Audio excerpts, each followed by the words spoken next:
কলকাতাতে আমাদের ওইটা দেন। তার আগে আমি বলে দিই আপনাদের ওই এই 6টা ঘাট তৈরি হচ্ছে।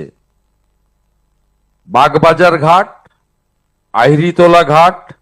শোভাবাজার ঘাট, মল্লিক ঘাট, বাবুঘাট, রামকৃষ্ণপুর ঘাট এবং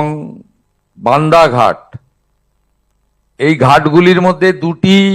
বিউটিফিকেশন কমপ্লিট হয়ে গেছে, বাকি মানে কমপ্লিট হওয়ার পথে বাকি 4টাও টেক আপ করতে বলা হয়েছে এবং দুর্গাপুজো পর্যন্ত টার্গেট দেওয়া হয়েছে যাতে এগুলো বিউটিফিকেশন এবং রিনোভেশন এবং ঠাকুর শ্রী শ্রী রামকৃষ্ণ দেব, জগৎ জননী মা শারদামণি, তাদের যে ওখানে সমস্ত অতীত স্মৃতি ইত্যাদি রয়েছে তাকে সম্মান মর্যাদা দিয়ে, অর্থাৎ বিকাশ আর বিরাসত, এই যে মাননীয় প্রধানমন্ত্রীর দুটো শব্দ রয়েছে তাকে মাথায় রেখেই আমরা ওখানে করার জন্য ব্যবস্থা নিয়েছি। আমাদের জাতীয় জলপথের 25টা জেটি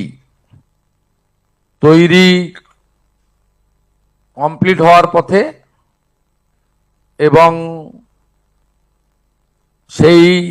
জেটিগুলি 2 বছর ধরে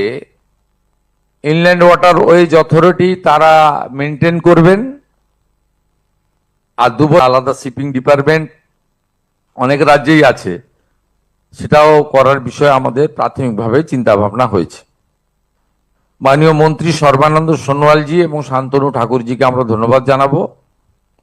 যে তারা অতি দ্রুততার সঙ্গে, এই সরকারের এখনো 1 বছর 1 মাস হয়নি, 9 তারিখে 1 মাস পূর্ণ হবে, তার মধ্যেই তারা বিশেষভাবে মাননীয় প্রধানমন্ত্রীর নির্দেশে আমাদের অনেকগুলি বিষয়ে তারা সমাধান করেছেন।